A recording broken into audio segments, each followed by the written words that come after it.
E a justiça de Deus, ela não se relaciona com o pecado. A justiça de Deus caminha com aqueles que creem e ouvem a palavra do Senhor. E repetidamente você vai ver essa expressão. Noé fez tudo exatamente como Deus lhe tinha ordenado. Porque assim, literalmente a gente tá falando de milagres em cima de milagres aqui, de coisas sobrenaturais. Mas ainda nos dias de hoje a gente não convence. Quem convence hoje é o Espírito Santo. É o Espírito Santo que convence o homem do pecado, da justiça e do juízo. Bem corrida pra todo mundo que tá aqui. A vida não é fácil. Literalmente a gente tenta achar tempo pra poder fazer a obra de Deus continuar, a obra acontecer. Tentar levar essa palavra pro seu coração, pra sua casa. Pastor, seja bem-vindo. Muito obrigado por poder estar aqui hoje. Amém, Lucas. Amém, um prazer. Como que o senhor tá se sentindo hoje? Estou me sentindo muito bem, muito feliz por essa oportunidade. Na verdade, o prazer, a honra é toda minha de poder estar contribuindo com esse projeto tão abençoado que eu tenho certeza que vai alcançar, já tem alcançado e vai continuar alcançando as nações, levando a palavra de Deus. E para mim é sempre um convite que me enche de alegria e eu estarei sempre aqui. Sempre que precisar, nós estaremos aqui para contribuir. Maravilha, pastor. Muito obrigado. Quero agradecer a audiência de cada um de vocês e deixar aquele pedido, né? A gente até brincou aqui no último episódio que os dízimos e as ofertas para o nosso podcast é literalmente você poder deixar um like, enviar para alguém que precisa ouvir a palavra de Deus. Então, assim, vou deixar 5 segundos aí para você deixar o seu dízimo e a sua oferta para o nosso podcast. Literalmente, curte, compartilha, envia para um amigo aí que precisa receber a palavra de Deus, porque Deus faz tudo pela palavra. E às vezes uma palavra que alguém escuta aqui faz buscar a Deus, faz buscar a igreja, que é o intuito desse podcast, pastor. Nos últimos 30 dias, nós tivemos aí mais de 130 mil acessos. Glória a Deus. Mais de 130 mil visualizações e, assim, a gente tá alcançando muito mais pessoas do que algumas igrejas. Olha só. Só que a nossa palavra, ela não é tão profunda. Então, a ideia do podcast é que através da nossa palavra aqui, a pessoa procure uma igreja que fale de Deus, procure uma igreja que fale de Bíblia. E ali ela vai se aprofundar e o Espírito Santo faz o trabalho. Mas hoje, pastor, nós estamos aqui para falar sobre o dilúvio. Olha a só. História por trás do dilúvio. Eu acho que é uma história bem interessante. A gente tá no comecinho da Bíblia aí. Muito interessante. Só recapitulando, a gente já falou no primeiro episódio aí sobre a criação. No segundo episódio ali sobre a origem da humanidade. No terceiro episódio ali foi o relato da queda. Quando o pecado foi introduzido ali, o ser humano, ele literalmente caiu, foi expulso ali do Jardim do Éden. Aí no quarto episódio nós falamos sobre Caim e Abel, que foi o primeiro assassinato. Eu não posso falar essa palavra, né, Lucas? É porque senão a live cai, não pode usar essa palavra. Então foi a primeira pedrada mais pesada ali, primeira né? pancada. A primeira pancada. Exagerar no eufemismo. Isso. Porque a gente tem que escolher as palavras, senão dá errado. Mas vamos entender. Isso, aí depois do primeiro ali acontecimento trágico da história da humanidade, hoje nós chegamos na parte ali onde a humanidade foi se corrompendo. Sim. Deus decide ali, eu não sei se é certo usar essa palavra, exterminar a humanidade. Sim.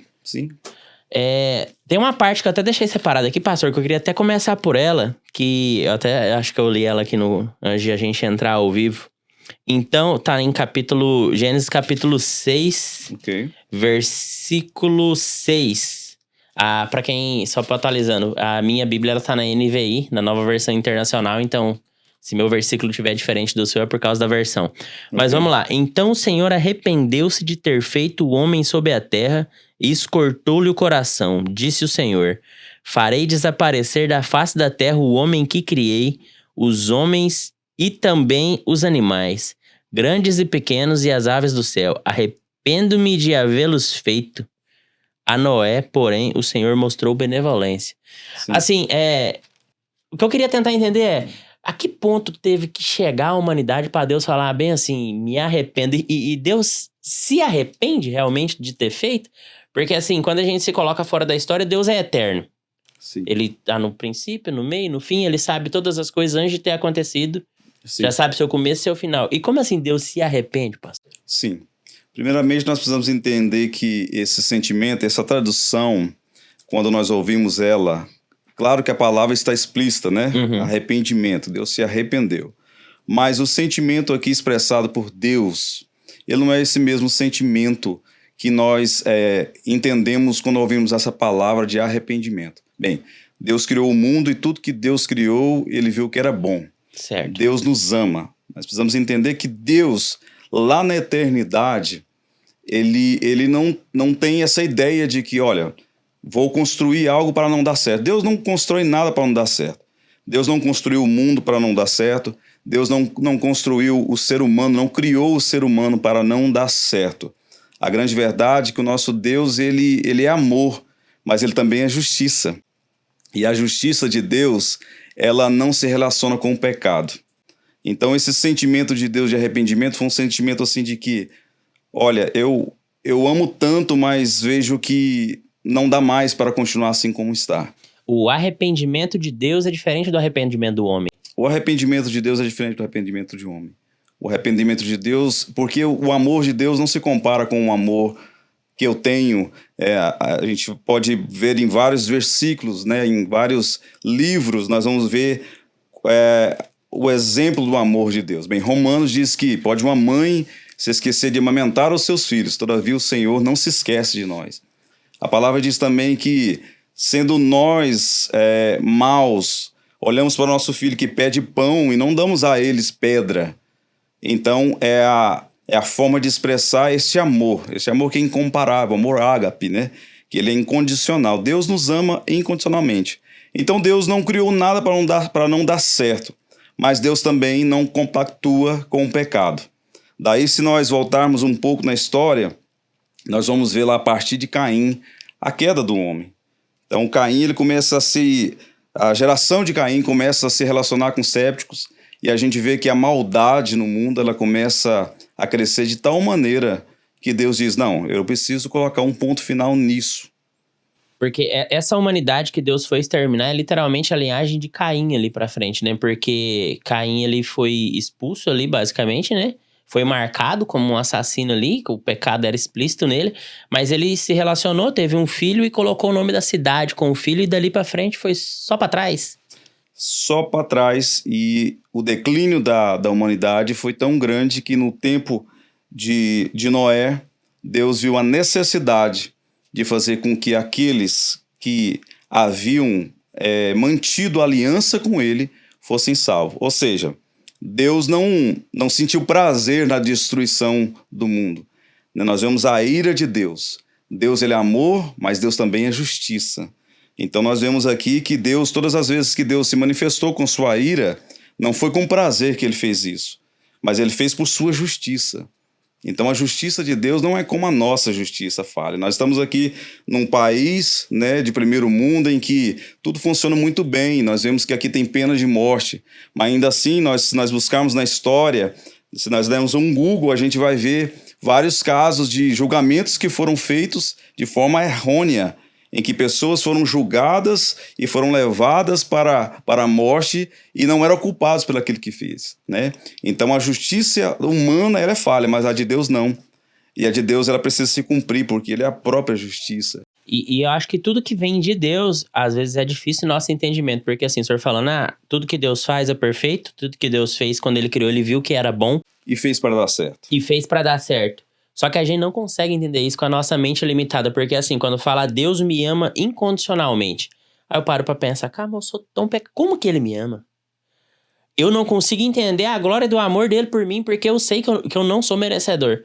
Porque no fim das contas, a gente literalmente, quando olha pra dentro, fala, cara, por mais que eu tente viver, porque o ensinamento que Cristo deixa pra nós é o quê? Você tem que buscar Cristo e tentar ser o mais parecido com ele possível. No bom e velho português, copia as atitudes dele. Tenta copiar e ser o mais semelhante possível. Só que a gente é carne. Exato. A gente peca, a gente erra. E com tudo isso que a gente faz, Deus ainda nos ama incondicionalmente. Incondicionalmente. Deus nos ama incondicionalmente. Mas Deus não ama o pecado. É por isso que nós vemos que Deus escolheu Noé. Daí nos vem a grande pergunta, por que Noé? Por que Noé foi escolhido? Uhum. Né? É uma pergunta que eu estava anotada para fazer pro senhor. Pois bem, é uma boa pergunta. Daí nós vamos ver o seguinte, Deus não nos escolhe porque somos bons. Deus não escolhe porque ele vê em a gente alguma capacidade especial em cumprir um propósito ou uma missão. Deus nos escolhe porque ele enxerga em nós um potencial em fazer aquilo, em ouvir a voz dele e obedecer o chamado dele. Então essas características elas foram encontradas em Noé nessa grande missão. Nós estamos diante aqui não de uma qualquer missão, claro, uma missão muito especial, né? Ele foi aquele que foi o mensageiro, aquele que preparou a arca. Então, duas coisas nós vamos ver, duas características muito fortes e marcantes e essencial para que Deus nos chame. Bem, Noé, ele era íntegro e justo, né? Mas uma coisa eu observei também, né? Ele era íntegro e justo. E que justiça é essa? Bem, a justiça que Noé praticava, ele andava com Deus, era um homem que era temente ao Senhor. E essa justiça que ele praticava não era a justiça dos homens, a qual nós acabamos de explicar, né, que lá em Isaías, capítulo 64, diz que a justiça do homem é como um trapo de imundícia. Ou seja, a nossa justiça não vale nada. Ele praticava a justiça de Deus. Ele praticava a justiça de Deus. Porque quem caminha com Deus, né, pratica a justiça de Deus. Quem caminha com Deus, ele está caminhando em caminhos de ser íntegro e ser justo. A justiça de Deus caminha com aqueles que creem e ouvem a palavra do Senhor. E também, ele era extremamente obediente, né? Ele aprendeu a obedecer, porque mais do que ouvir o chamado do Senhor, nós precisamos obedecer. E repetidamente você vai ver essa expressão: Noé fez tudo exatamente como Deus lhe tinha ordenado. Sabe por quê? Muitas vezes Deus nos convida a cumprir certos propósitos e a gente às vezes até ouve sim a voz do Senhor, mas a gente quer fazer do nosso jeito. A gente quer dar ajuda para Deus e Deus não precisa da nossa ajuda. O que Deus precisa é que a gente cumpra exatamente aquilo que Ele está chamando para fazer. Obedeça. Deus não busca os capacitados, mas Deus capacita os que são chamados, né?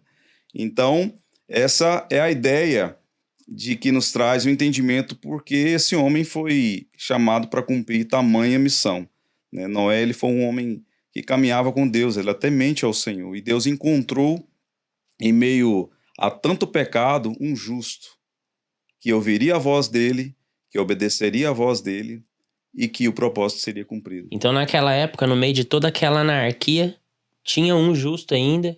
Tinha um justo. Deus escolhe Noé porque ele era, aqui eu deixei até anotado, que ele era justo, íntegro e ele anda com Deus. Exatamente. Deus o escolheu e falou com ele diretamente, explicitamente. Falou explicitamente com ele e ele ouviu a voz do Senhor. Porque a ira do Senhor se cumpriu sobre a terra. Porque a palavra do Senhor, ele é um homem para mentir, nem filho do homem para se arrepender, né? O que ele falou vai se cumprir. Então Deus cumpriu, né? Por que Noé e a sua família não foi destruído, né? Por que Abraão, lá quando Sodoma e Gomorra foram destruídas, a família de Abraão não foram destruídas? Por quê? Porque haviam neles, né, o temor do Senhor, havia sobre eles a justiça, havia sobre eles, né, a comunhão com Deus. Pastor, toda vez que a gente fala sobre ouvir o Senhor, ouvir a Deus, fica muito implícito como se fosse uma voz na nossa cabeça, uma voz externa, como se fosse, sei lá, quando foi o batismo de Jesus, que fala de fato, né, que é uma situação diferente. Mas uma vez eu ouvi um pregador falando que se você tá ouvindo uma voz na sua cabeça todos os dias, você devia procurar um psiquiatra e não, não uma igreja. Então, para quem tá do outro lado, para quem precisa entender o que que é ouvir a voz do Senhor, e principalmente nesse caso, que a gente falou explicitamente, é realmente ouvir de fora, de externo, audível ou interno? Veja bem, nós estamos falando aqui de uma época em que esses homens, eles tinham visitações, né? Eles tinham visitações em que Deus, de fato, se manifestava, né, através de anjos, né, através de um ser celestial diante deles falando.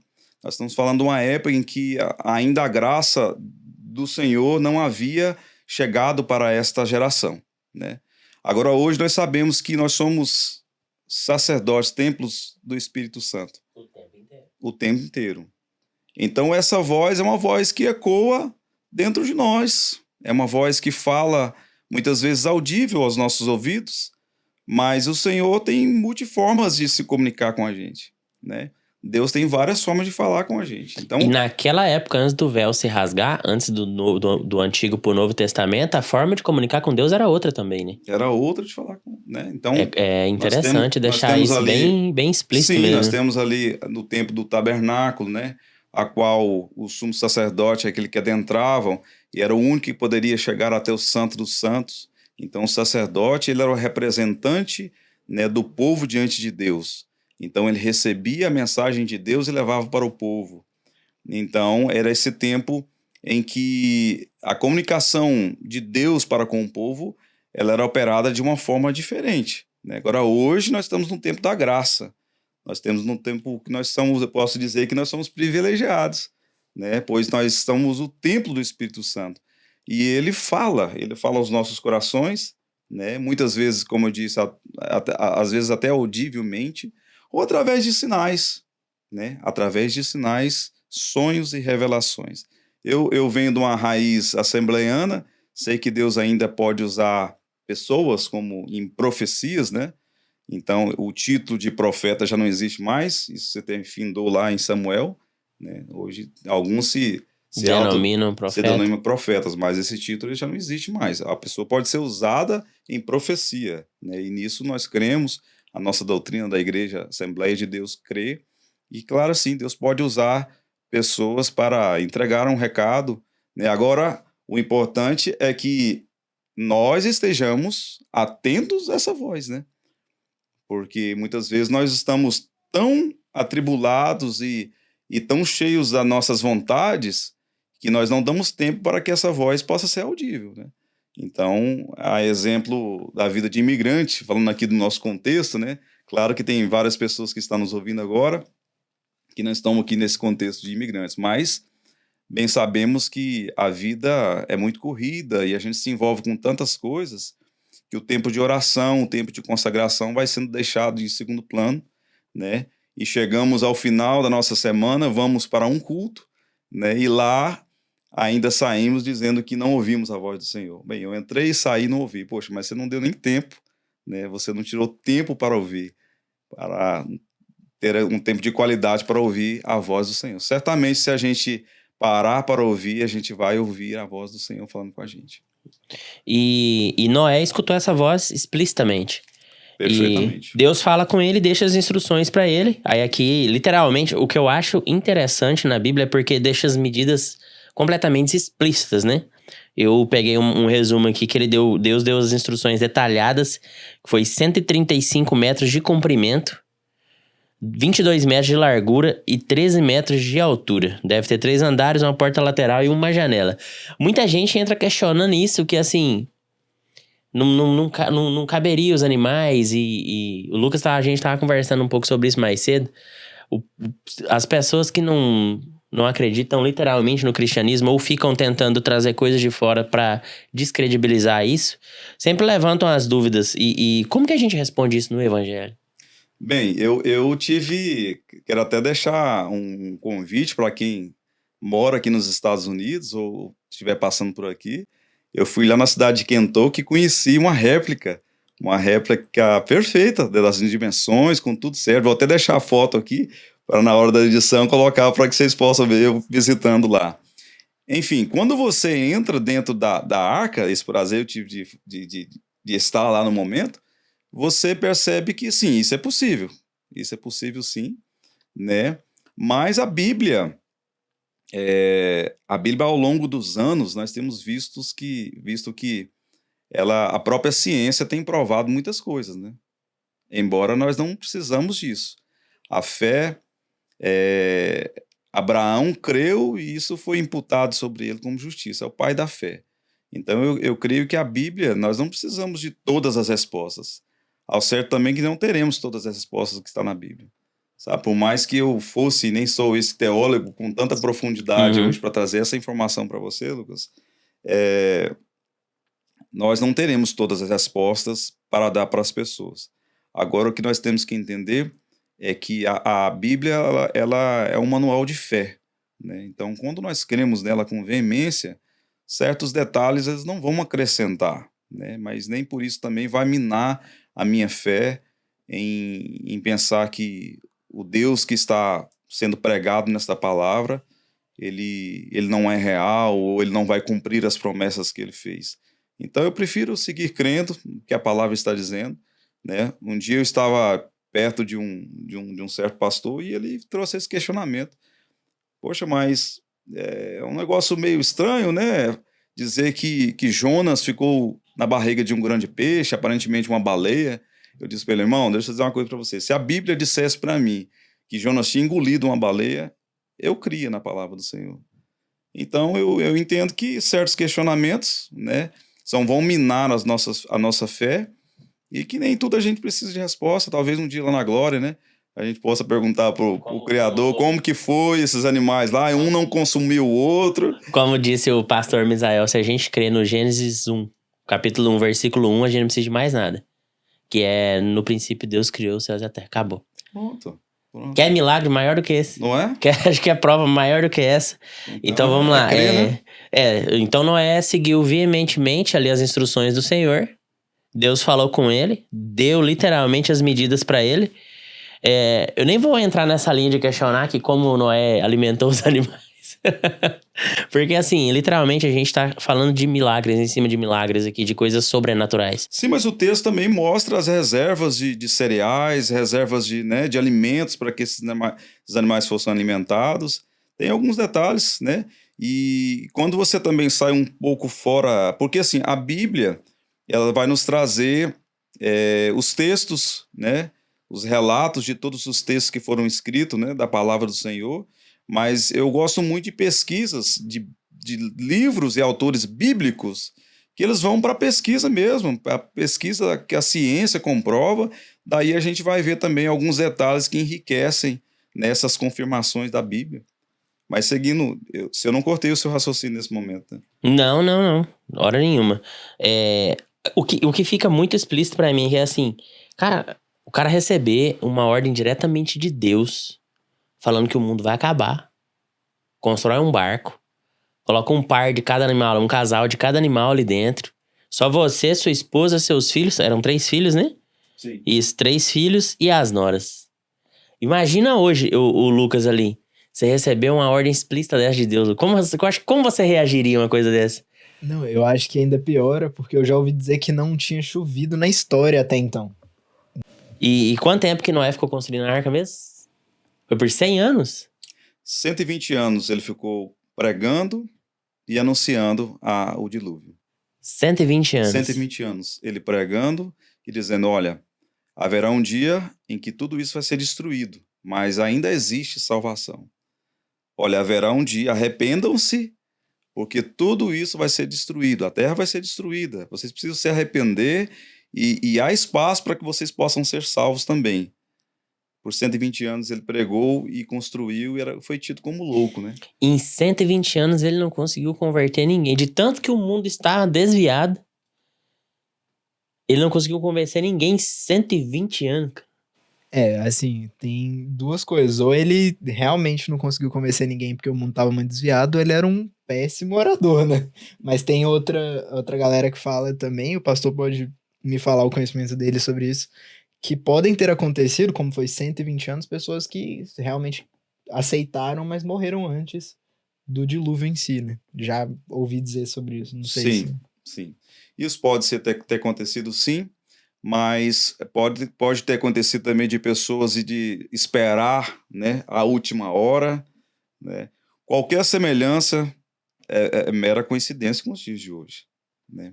O que nós entendemos, se a gente já começar a entrar aqui e fazer uma ligação, primeiramente nós precisamos entender, embora nós usamos essa expressão aqui hoje, de que era um grande barco, né? Mas nós precisamos entender agora, voltar aos nossos pensamentos. Bem, a arca, no original, ela tem até o nome de debate, que seria um grande baú, na verdade, a tradução no original. Então, quando a gente entende que a arca, ela não era simplesmente um barco, nós estamos falando ali de um grande baú, num compartimento de algo que seria a fonte da salvação. Seria o escape para que os salvos fossem conduzidos, que fossem libertos da morte iminente, né? Então, quando nós levamos esse pensamento, nós já podemos fazer aí com uma ponte, né, para os dias de hoje. Talvez a gente dizer que Noé ele era tido como louco, que realmente ele teve muita coragem, mas hoje Deus está chamando grandes corajosos também para os dias de hoje. E vocês são um deles, né? Esse canal é um deles. Certamente vocês poderiam estar usando esse canal para qualquer outro tipo de fim. Eu não duvido muito que tem pessoas que estão chamando vocês de loucos, né? Tem. Que isso é desnecessário, né? Que esse retorno de Cristo, esse Salvador que nós estamos anunciando aqui, talvez um dia venha, mas eu ainda vou curtir a minha vida, eu tenho muito que aproveitar. Então, não mudou muitas coisas, sabe? Nós estamos vivendo num tempo em que o pecado ele tem crescido muito, o amor tem se esfriado, né? Os sinais da vinda de Cristo, da segunda vinda de Cristo, para levar a igreja dele, está muito próximo, né? Quando a gente lê lá em Mateus, a gente vê que todos os sinais já estão sendo dados. Então, claro, assim, ele viveu num tempo muito difícil, né? Ele atendeu um chamado que não foi nada fácil, né? Ele teve que se doar muito para fazer isso. Mas assim também, Deus nos chama nos dias de hoje. E dá pra gente falar a mesma coisa que Noé falou naquela época, arrependam-se que ainda dá tempo? Arrependa-se porque ainda dá tempo. E tinha um professor meu de química meio doido, que ele era professor de catequese na época, católico, mas eu fazia aula de química com ele falava assim, brincando: galera, fica tranquila, você pode ir pra festa, pode fazer tudo, no final é só pedir perdão. Mas se ele voltar no último segundo, você ficou de fora. Exatamente. E esse primeiro capítulo que a gente leu aqui, que a gente tá terminando o capítulo 6, basicamente, aí entrando no capítulo 7. A gente tira o quê? Que se for trazer dos tempos que tava lá na época de Noé para os dias de hoje, o mundo estava completamente corrompido como hoje está. Sim. Ainda havia alguém que acredita e que é justo e íntegro, Sim. que foi escolhido por Deus, recebeu ali o chamado de Deus e foi tido como um louco.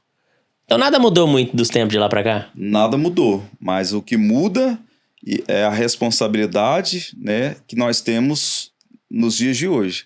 Porque o segundo Adão, que é nosso Senhor, nosso Salvador, está voltando, né, e isso será o último ato, né?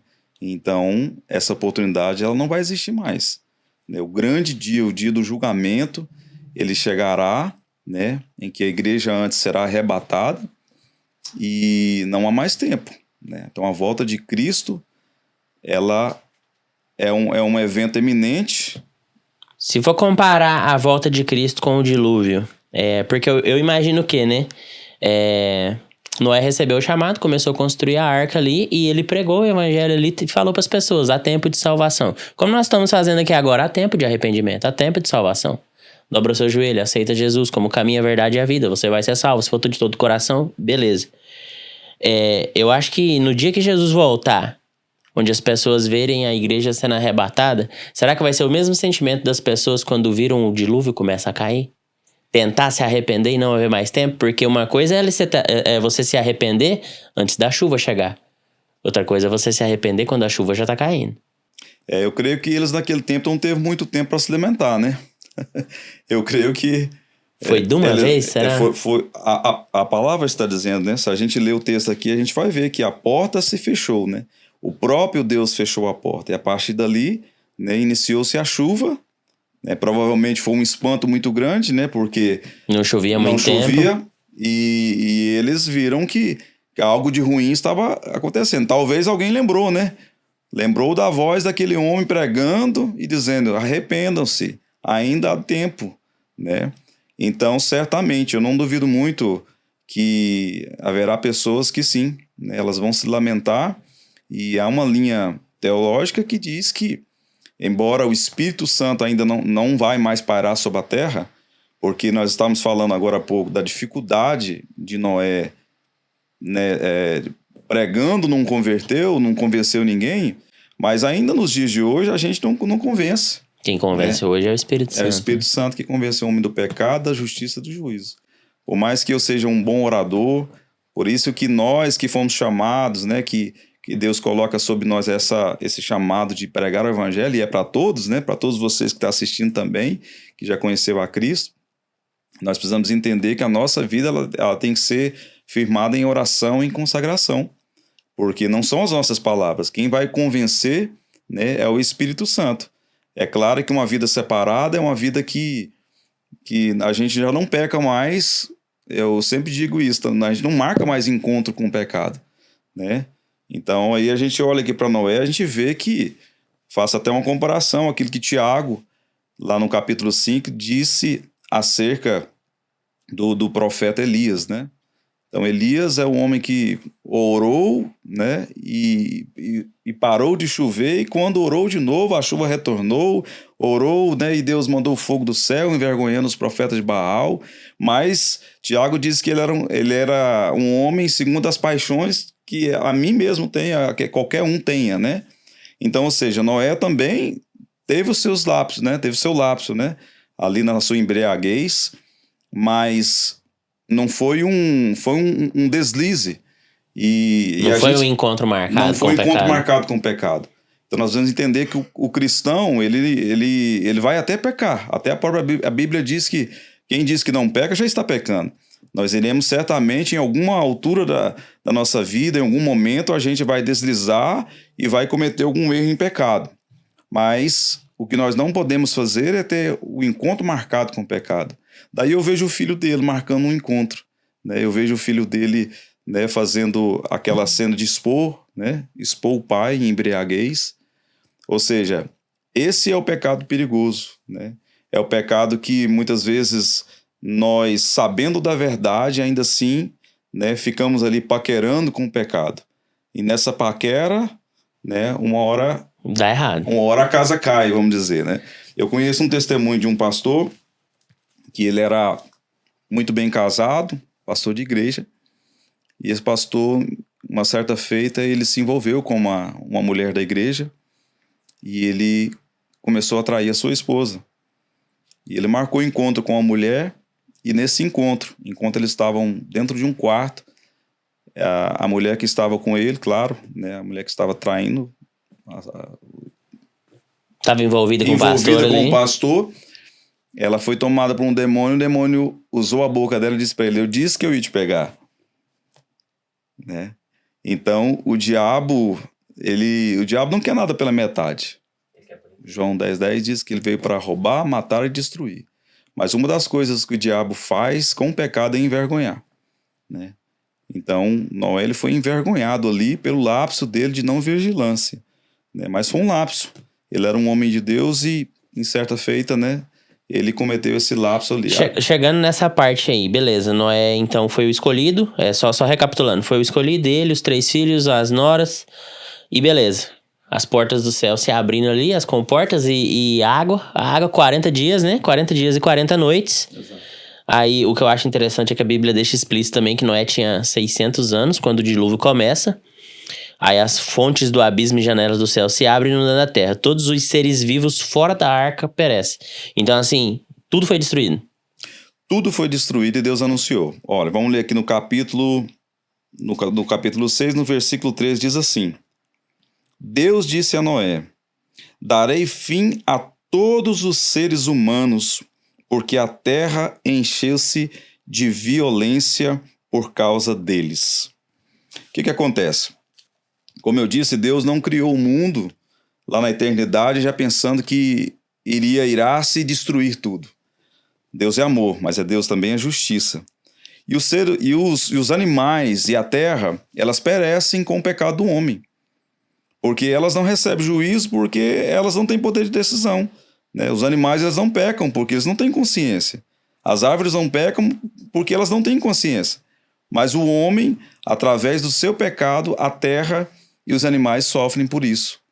Por isso Deus teve que fazer com que a terra e com que os animais também, né, fossem consumidos, né, pela ira dele. Através do dilúvio, então, tudo foi restaurado. Todo o equilíbrio da terra foi restaurado. Tudo foi destruído. E ao passar do dilúvio, tudo foi reconstruído. Certo. Aí foram 40 dias de água. Tem algum relato específico durante esses 40 dias ou não? Porque, literalmente, fala que foi 40 dias de chuva de dia, 40 chuvas de noite, e depois foram 150 dias para a água baixar. Sim. O primeiro relato que a gente vê é quando, passado desses dias, né, Deus fala com Noé novamente e ele libera primeiro um corvo, né, e observa para ver se realmente a terra já tinha voltado a chuva para, né, A chuva para parou. verificar se a água se já havia baixado, né. Então o corvo vai, né, e não retorna. Isso gera um sinal, porque o corvo, a gente sabe que é um animal que se alimenta da carniça. Então, certamente, a água já estava se iniciando a baixar-se, mas não por completa. E certamente os corvos estavam ali já, ficaram por ali se alimentando das carcaças, né? Dos animais estavam pra cima ali. Talvez dos seres humanos, né? Aí, beleza, 150 dias as águas diminuem, a água repousa sobre a arca repousa sobre o monte Ararat, e no 10º mês aparecem os cumes dos montes. Aqui dá pra gente entender que, literalmente, então, a gente hoje é uma descendência ligada direta a Noé, porque Noé, com os filhos, repovoou a terra, né? Sim. No caso, acho que deixa explícito, os 3 filhos dele tiveram mais filhos e enfim, nós vamos chegar lá. Mas assim, aí agora voltando na parte que o senhor tava falando do pecado de Noé. Sim. Eu e o Lucas, nós conversamos agorinha mais cedo sobre isso, e Lucas fez uma provocação que eu achei interessante. Noé se embriagou, certo? O filho dele viu, e o filho dele expôs ele, de alguma certa maneira. Ele amaldiçoou o filho e a linhagem do filho. Mas o pecado não era dele, de ter se embriagado? E a culpa eu não vou falar que a culpa caiu no filho, porque o filho também teve uma parcela de culpa. Mas assim, se a gente for olhar que nós somos todos repovoados, aí depois eu fui ver a linhagem do filho que ele amaldiçoou, é a linhagem dos egípcios, que escravizou os israelitas. Então tudo que nós vivemos hoje é uma grande briga de família? Não podemos negar, né, que tudo que a gente vê em povos, por exemplo, a faixa de Gaza, né, se nós pesquisarmos, nós vamos ver que ali há uma descendência, né, desses povos antigos, né, desde ali o tempo de Jacó. E então, sim, ele pecou, né, com a sua embriaguez, mas o filho, como eu disse, eu interpreto que o filho, ele premeditou aquilo, né? Porque ele viu a situação. Então Deus nos dá essa oportunidade de todos os dias, né?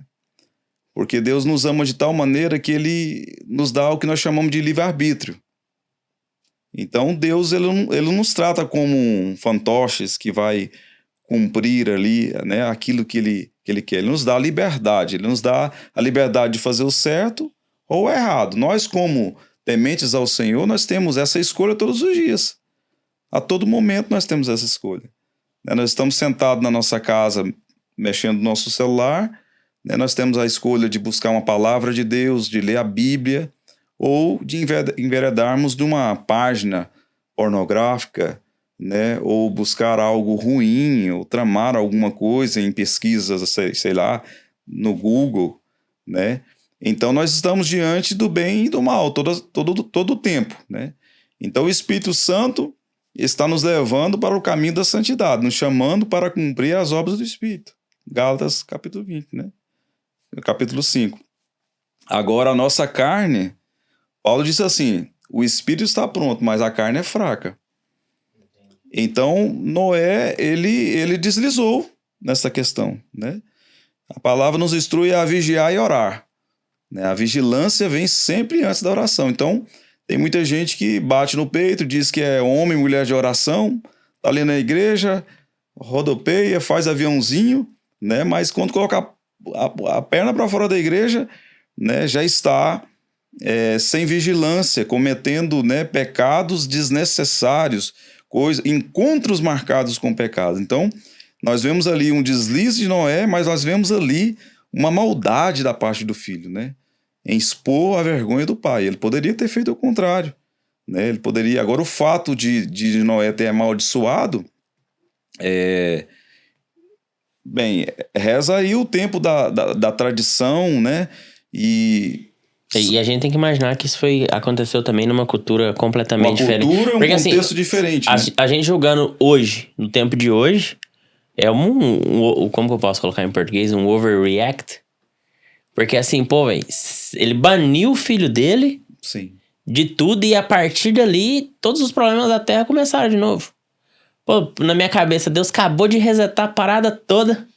Tudo Sim. bonitinho pra dar certo. Não, deu errado a primeira vez, agora nós vamos resetar aqui, que daqui vai pra dar certo. Sim. Restaurou a Terra, restaurou os animais, restaurou tudo.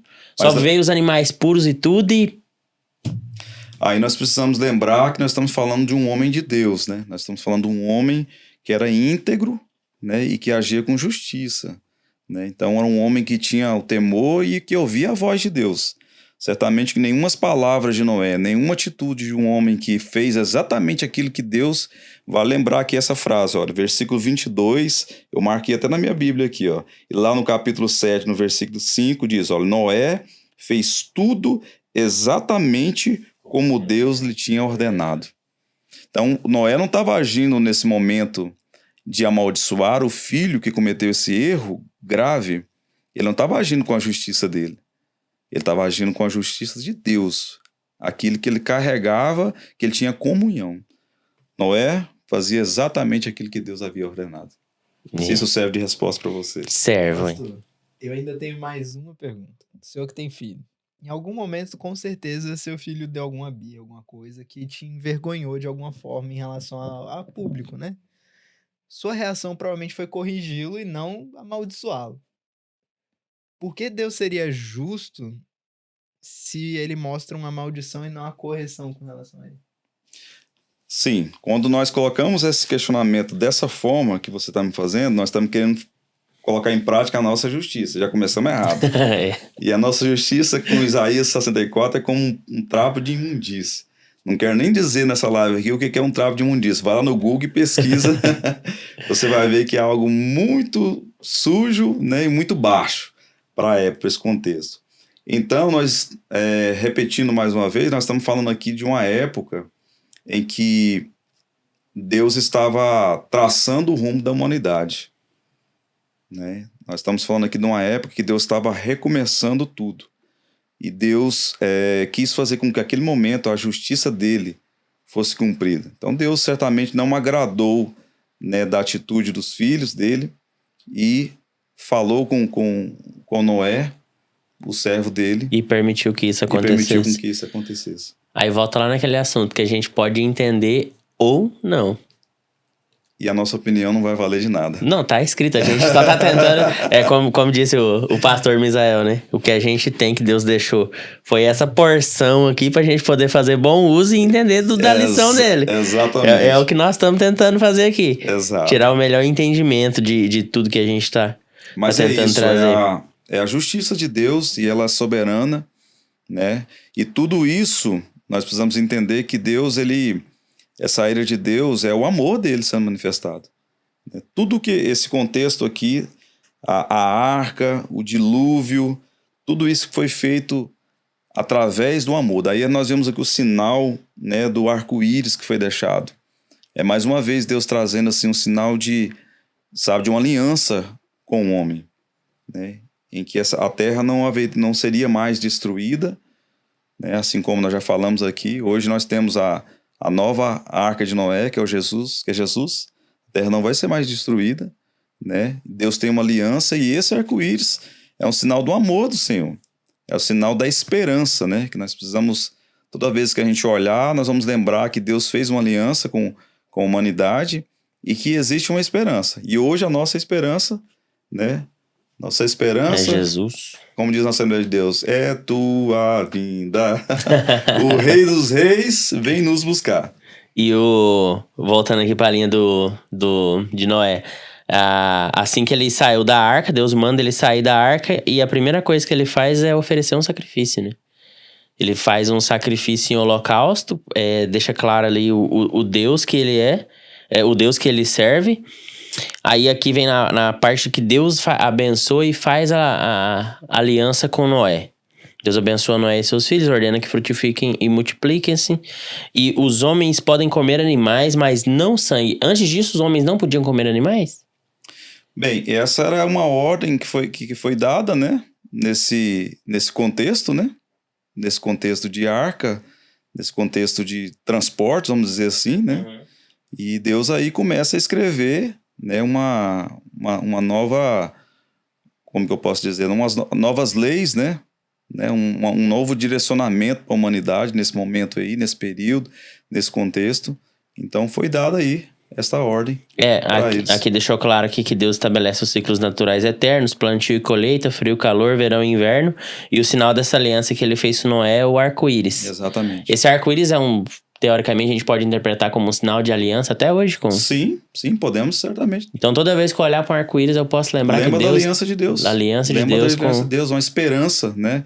É um sinal da esperança que a nova arca, né, está nos chamando todos os dias, a graça do Senhor, né? Então, quando nós olhamos para a arca lá do tempo de Noé e quando nós olhamos para Jesus, para Cristo, nosso Salvador, nós vamos entender, né, o que é a graça, que é um favor imerecido, né? Então, nem Noé e nem os seus filhos, eles mereciam isso.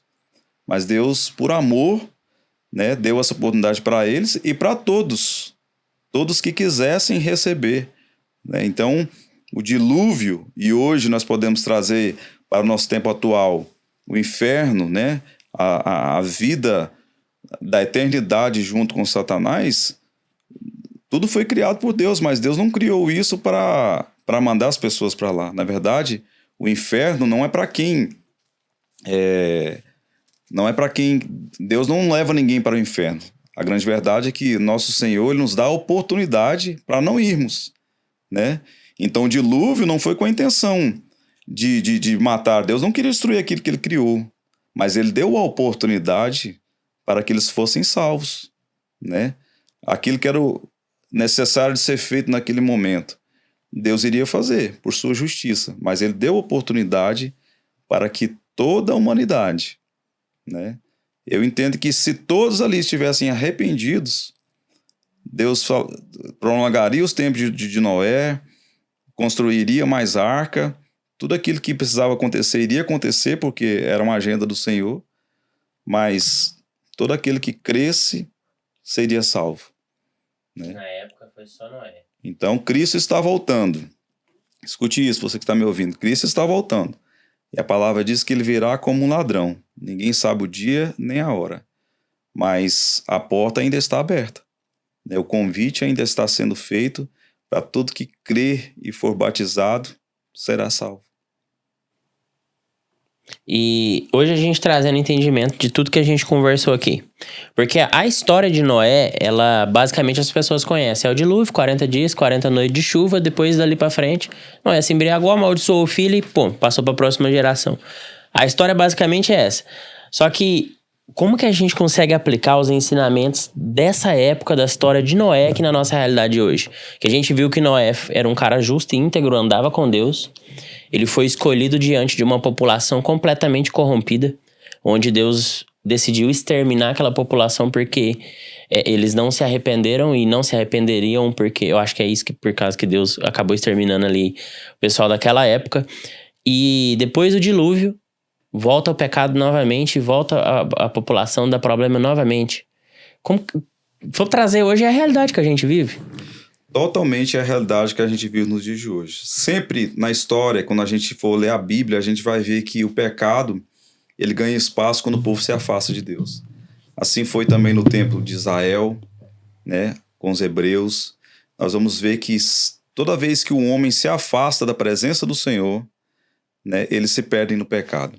O pecado ganha espaço, porque Satanás, né, ele veio para roubar, matar e destruir. Então ele não perde tempo, os seus demônios são altamente organizados, né, enquanto a gente é todo bagunçado na nossa vida cristã, na nossa vida de oração, de consagração, né, o inimigo não. O inimigo ele sabe muito bem como operar, ele conhece as culturas, ele conhece o tempo e ele não tem pressa, né, ele sabe que ele já está condenado, né, e então ele vai fazer tudo que ele pode fazer para destruir a humanidade. E ele não contenta simplesmente de roubar a nossa salvação. O inimigo, ele planta o pecado no coração do homem, humilha o homem, né? Coloca ele em situação de vergonha. Assim nós podemos ver a pessoa que está perdida na droga, né? Uma pessoa embriagada, a gente vai ver um semblante descaído, uma pessoa que perde muitas vezes tudo que tem, perde a família. Então, antes de qualquer coisa, o inimigo rouba a alegria, né? Mata os sonhos e, acima de tudo, afasta o homem, né? da sua salvação, do foco em adorar e servir a Deus. Então nós vemos que o inimigo ele tem modificado o seu modo operante, né, ao decorrer do tempo, né? No tempo aí de Noé, certamente a gente vai ver lá um povo na bebedeira, né, na prostituição, na maldade, no homicídio, mas nos tempos atuais outras coisas têm roubado o homem da presença de Deus, né? A distração, o dinheiro, a cobiça, né? Mas o amor tem se esfriado, sim. E é uma semelhança muito grande, né, daquele tempo com as de hoje. Portanto, eu entendo que cada um de nós que já recebemos, né, esse chamado de Deus, que dissemos sim para Jesus, aceitamos Ele como nosso Salvador, né, tomamos posse, né, dessa vida eterna, da salvação, nós precisamos ter muita veemência em pregar essa palavra, né, em anunciar a volta de Cristo, porque realmente o que nós estamos vivendo nos dias de hoje se assemelha muito, né, com esse tempo de Noé, em que as pessoas estavam extremamente dispersas, envolvidas com o pecado e tinham se esquecido de Deus. E dá pra dizer então que nos tempos de hoje também o dilúvio está perto. O dilúvio está perto, Jesus está voltando. Jesus está voltando. E se a gente for colocar aqui, o senhor falou, o inimigo ele tem todas as artimanhas, ele é muito bom no que ele faz. Ele é muito bom no que ele faz ou a gente que é muito ruim em buscar Deus? Bem, as duas coisas, né? Mas o diabo, ele é muito bom no que ele faz, porque ele trabalha diuturnamente para cumprir aquilo que ele veio fazer com seus demônios aqui na Terra. O mundo parece que é desenhado a favor do diabo, porque é tão difícil você seguir uma doutrina, é tão difícil você seguir amando a Cristo, porque assim, a gente tem a carne que chama o tempo inteiro e o mundo chama o tempo inteiro. E o evangelho que você vê muitas vezes as pessoas pregando não é o evangelho de renúncia. Porque Sim. você viver literalmente embaixo da palavra e tentar se assemelhar a Cristo todos os dias, eu posso literalmente colocar como a coisa mais difícil a ser feita no mundo. Sim. A grande verdade é que nós somos tendenciosos ao pecado, nós somos fruto do pecado, né? A nossa carne, ela sempre está nos chamando para pecar. O que nos traz o equilíbrio, o que nos leva a Deus é o Espírito Santo, é a presença do Senhor, porque essa é a grande missão, né? Essa é a grande incumbência que nós temos, de buscar a presença do Senhor, alimentar o nosso espírito. Mas muitas vezes o mundo nos oferece tantas coisas que a gente, sem perceber, a gente começa a alimentar a nossa carne. Ou seja, um tempo que era para a gente estar orando ou lendo a palavra do Senhor, a gente está envolvido com outra atividade que nos traz prazer. Eu vou... Né? Não, nada contra um videogame, nada contra, né, um futebol... Mas o que eu estou querendo dizer é que a gente vai colocando trabalho, né, aqui na vida de imigrante, de trabalhar, mas não, eu preciso produzir, eu preciso ganhar dinheiro, eu preciso mudar minha história. Mas a gente, sem perceber, a gente está ali nos nutrindo com esses prazeres. Quem não gosta de ganhar dinheiro, né? Quem não gosta de produzir mais. Mas a gente, sem perceber, a gente está alimentando esses prazeres da nossa carne e estamos deixando de lado o nosso alimento espiritual. E dessa forma... Sem perceber, o inimigo ganha espaço, porque nós ficamos enfraquecidos, desnutridos espiritualmente, é onde o inimigo começa a plantar ali a semente do pecado e a gente começa a se envolver, né, numa vida pecaminosa. E ele está ao derredor o tempo inteiro ali. O inimigo está ao nosso derredor como um leão tentando nos tragar o tempo todo. Mas os anjos do Senhor estão ao nosso redor. Estamos ao redor nos guardando. Contanto que nós estejamos em uma vida de consagração. Contanto que nós temos uma vida de oração, de renúncia, né? De renúncia, porque a vida cristã baseia-se em morrer todos os dias, né? Jesus disse, né? Aquele que quiser vir após mim, né? Toma sua cruz, arrependa-se, né? Nega-se a si mesmo e me siga. Mas o evangelho que nós temos visto pregado nos dias de hoje, ele não fala muito disso, né? A palavra pecado... ela já deixou de ser pregada nas nossas pregações. Se você der qualquer YouTube aí, buscar a palavra, você vai ver que pouquíssimas pregações, lives que estão falando sobre o pecado. Estão falando sobre o arrependa-se. Você quase não se vê mais isso. Nós vemos palavras, né, que incentivam o homem a ser feliz, em alcançar, em ser vitorioso, a reinar.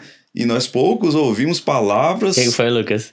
Tá lembrando que se Deus deixou você ver, Deus deixou você encostar, Deus deixou você tocar. Então nós precisamos voltar a falar sobre o pecado, né? Esse tema é um tema muito relevante, né? A gente falar sobre Noé e trazer para os tempos atuais, né? Fazendo essa ponte da Arca de Noé com Jesus Cristo, a volta de Cristo, e falar sobre o pecado, né? A palavra pecado ela tem sido substituída muitas vezes por problemas, né? Então a pessoa fala, pastor, eu tenho um problema, né? Preciso resolver esse problema. Amém, irmão. Problema ele precisa ser resolvido. Só que na palavra de Deus, na presença do Senhor, nós resolvemos o problema como um pecado. Então, se o problema é pornografia, né, nós precisamos orar e buscar a presença do Senhor. Claro que se é um problema genético, ele precisa ser tratado também. Daí Deus levantou, né, médicos, especialistas, para ver se é algum problema hormonal que está levando, né, a esses problemas de sexuais, de pornografia, mas precisa resolver. O pecado, ele só é perdoado quando há arrependimento. E essa questão da pornografia que o senhor colocou, interessante é que muita gente acha que é o cristão que bate em cima disso. Mas não, hoje a ciência bate tanto em cima que a pornografia ela é comparada a uma droga mais forte que o crack. Exatamente. E a Bíblia diz que um abismo puxa outro abismo, leva a outro abismo. E a pornografia é algo muito sério, né? Eu já ouvi aqui nos cortes de vocês, até o pastor Misael já falou muito sobre isso, e é muito importante que se fale, né? Pesquisas mostram que a pornografia ela se inicia a partir dos 9 anos de idade na criança. Então, pais que muitas vezes deixam um celular na mão do filho e deixa isso como um descanso para ter mais tempo, né, tranquilo, fazendo as suas atividades, não sabe do perigo que está correndo. Muitas vezes uma criança de 9 anos, ele já está compartilhando de páginas de material pornográfico, e isso leva a um rombo muito grande. Porque quando a Bíblia diz que um abismo puxa outro abismo, quando nós estudamos sobre a pornografia, nós vamos ver que isso inicia um processo muitas vezes imperceptível, algo pequeno aos olhos de quem está praticando, mas aquilo vai desencadeando, né, outros prazeres, outras vontades, né, e nós vamos chegar em coisas que talvez a gente não pode nem falar aqui nessa live, né? Como pedofilia. Aí a gente entende que um abismo literalmente puxa o outro. Porque a partir do momento em que uma criança começa a ter acesso a esse tipo de informação e ela não tem ali o seu caráter formado ainda, a sua opinião formada, muitas vezes ela não vai saber ali o que é certo e o que é errado daquilo. Então ela vai ver e vai replicar. Exatamente. O sistema dopaminérgico é completamente alterado pela pornografia. Chega a ser, assim, bizarro, mas um sistema que já é alterado por conta de rede, por conta de tudo que a gente vive hoje, ele chega a ser extremamente alterado por conta da pornografia. Talvez mais prejudicial do que algumas drogas que são lícitas e ilícitas com relação ao que se faz no dia a dia. Para quem às vezes não entende, o sistema dopaminérgico é o que te faz ter vontade de fazer qualquer coisa, não é só uma coisa ou outra.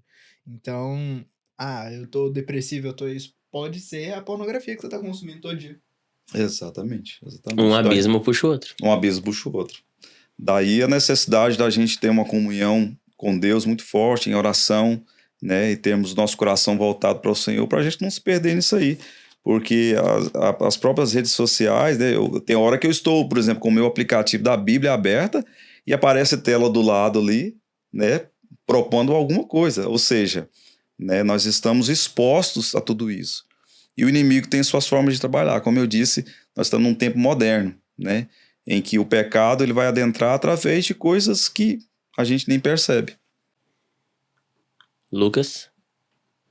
Não, eu tava lendo a próxima pergunta aqui, porque assim, eu tô tentando trazer literalmente todas as conexões da época do dilúvio pra cá. E eu fico imaginando Noé tentando pregar a palavra naquela época pra aquele povo e falando que ia vir um dilúvio. Deus vai restaurar tudo e a restauração vai vir a partir do fim de tudo. Salve-se, arrependa-se que ainda dá tempo. Imagina ele tendo um diálogo aí, eu já lembro do Marcelo 38, Lucas, aquele que eu tava procurando um áudio dele, ele fala bem assim, uma comparação que ele fala pra um cara, o cara é ateu. Fala, beleza, vamos comparar então. Se eu sou cristão, acredito em Deus e busco ali me santificar e ser melhor todos os dias, quem ganha com isso? Se eu ganho com isso, a população ganha com isso, a minha esposa ganha com isso, os meus filhos ganham com isso, meu vizinho ganha com isso. Porque eu tô buscando, tô aprendendo, tô me santificando, tô fazendo bem. Agora, eu sou cristão e eu sou gente boa. Você é ateu, você é gente boa. Você vai na igreja, ou você vai no shopping, você come com suas famílias, você é gente boa e tudo. Se eu tiver certo, se você tiver certo, beleza. Agora, se eu tiver certo, eu ganhei tudo e ele perdeu tudo. A gente pode ter o mesmo comportamento, mesmo em tudo. E a reflexão que eu quero trazer para os tempos de hoje é, literalmente, a chuva já começou. A chuva já começou. A porta da arca tá se fechando. A porta da arca tá se fechando. Você quer ficar do lado de dentro ou quer ficar do lado de fora? Exatamente. Porque hoje, a gente comparando a época de Noé com hoje, não tem muita diferença. A humanidade está corrompida. Todos os sinais que Jesus deixou aí, que estão relatados na Bíblia, eu acho que praticamente todos já foram cumpridos. Sim. Eu vejo que a gente nunca esteve tão perto da segunda volta de Cristo, segundo Adão, para poder expressar os últimos sinais, que é arrebatar a igreja e tudo. Então, assim, quem tá assistindo essa live, acho que a chuva já tá batendo ali fora, né, pastor? A chuva já tá batendo ali fora. E um dos sinais da volta de Cristo é que esse evangelho de salvação, ele precisava ser pregado a todas as nações e a todos os povos. E se você observar, nós temos visto um avanço muito grande nos satélites em que tem levado, a exemplo do Brasil recentemente, né? A visita do Elon Musk no Brasil, ele deixou ali uma tecnologia em satélites mais próximos da Terra, com melhor qualidade, né? E que levou a internet para os confins do Brasil, em lugares mais remotos. Pessoas hoje estão assistindo essa live que nós estamos transmitindo hoje. Então não dá para parar para pensar um pouco que essas nações que um dia não ouviram, né, o evangelho, estão ouvindo, né, esse chamado de que a arca está fechando a porta, Jesus está voltando. Então, ou seja, nós estamos muito próximos de selar todos esses acontecimentos para que Cristo volte, né? Então, um dos sinais para mim que realmente está muito próximo é esse avanço da tecnologia. Então, não vai ter mais essa desculpa de que não ouviram, né, falar de Cristo como um Salvador, né, de que a arca, Cristo, né, estava aí para ser aceito e que todo aquele que nele cresce fosse salvo. Então, nós estamos muito próximos, certamente, sim. E chegando ao fim desse episódio, pastor, eu sempre peço pro convidado deixar uma mensagem de tudo que a gente tira hoje aqui da história de Noé, da realidade que nós estamos vivendo, de Cristo estar voltando perto. Queria que o senhor deixasse uma mensagem nessa câmera aqui, para quem tá assistindo a gente, para literalmente, às vezes é uma palavra que muda. A gente sabe que não é o nosso trabalho convencer alguém, é o trabalho do Espírito Santo, mas às vezes através de uma palavra a pessoa amanhã vai buscar a igreja, ou a pessoa amanhã vai pelo menos assistir um culto online. Então eu queria que o senhor deixasse esse recado para quem precisa ouvir aquela palavra. Perfeito. Para você que nos assiste nesse momento, que está assistindo esse vídeo, eu queria deixar uma mensagem para você que existe uma esperança. Existe uma esperança num Deus que nos ama acima de qualquer coisa. Não importa o seu passado, não importa aquilo que você fez até o dia de hoje. O importante é que você entenda que esse Deus que te ama, ele quer te dar a salvação. Ele quer te dar uma vida eterna para viver com ele. E através do seu filho que ele enviou por amor a mim e a você. Essa palavra é para você que está me assistindo nesse momento. Ainda dá tempo, ainda há esperança que você possa, nesse dia de hoje, tomar a melhor decisão da sua vida. A melhor decisão que eu tomei na minha vida foi, alguns anos atrás, foi de aceitar esse Cristo que mudou a minha história, mudou o rumo da minha vida e que hoje eu posso ter a certeza da minha salvação. E também te deixo esse chamado nesse dia de hoje, para que você possa aceitar Jesus como Salvador para a sua vida e que ele possa florescer, o Espírito de Deus possa mudar a sua forma de pensar, a sua forma de agir, e certamente você será também um mensageiro dessa palavra. Deus te abençoe. Jesus te ama. Amém. E assim a gente se despede de vocês. Agradeço pela audiência de todo mundo. Não esqueça aí dos nossos dízimos e ofertas, que é a nossa curtida. Envia para um amigo aí. Pelo menos uns 3, né? Pelo menos uns 3, né, pastor? Se compartilhar com 3 já tá bom. Meu Deus, semeia essa mensagem aí. Eu queria agradecer a sua presença aqui hoje, pastor. Foi muito enriquecedor. Amém. Sua palavra, o seu conhecimento. Espero receber o senhor aqui mais, porque nós temos muitos episódios para gravar. São 66 livros e eu não consigo nem imaginar quantos episódios vão ter cada livro. Então é uma série longa que a gente vai trabalhar aí durante os anos, tentando levar a palavra de Cristo para quem quiser ouvir. Quem quiser abrir a porta da sua casa pra gente poder entrar, nós vamos levar literalmente uma palavra de Bíblia, Cristo Jesus, da melhor forma possível. E é isso, pessoal. Muito obrigado pela audiência. Um abraço pra todos vocês e... só um recado. Na próxima semana nós vamos estar lançando os episódios aí com os novos legendários aqui de Seattle. Opa! Nós vamos trazer alguns convidados, que teve umas pessoas que recém passaram pelo Legendários. Eu não sei se a gente pode chamar de um curso, uma nova visualização do mundo à base de Cristo. A gente sabe que ele trabalha a Bíblia, mas literalmente nós vamos trazer pessoas aqui que tiveram transformações reais e quem eles eram antes do Legendário e quem eles são depois do Legendário. Maravilha. Vai ser um conteúdo bem interessante, então convido vocês para ficar esperto aí nos próximos episódios. E é isso. Um abraço para vocês e vejo vocês na próxima semana. Tchau, tchau, gente. Um abraço. Welcome to that smile on my face. May not go my way, still got my faith, so I'll be okay. I'll be okay. I'll be okay. Running our race, just at our pace. Made some mistakes, but learned a few things, so I'll be okay. I'll be okay. I'll be okay. Yeah. I know the pain you felt, I felt it with you. I know the hate you feel, the scar tissue. Unhealed trauma is trying to kill you.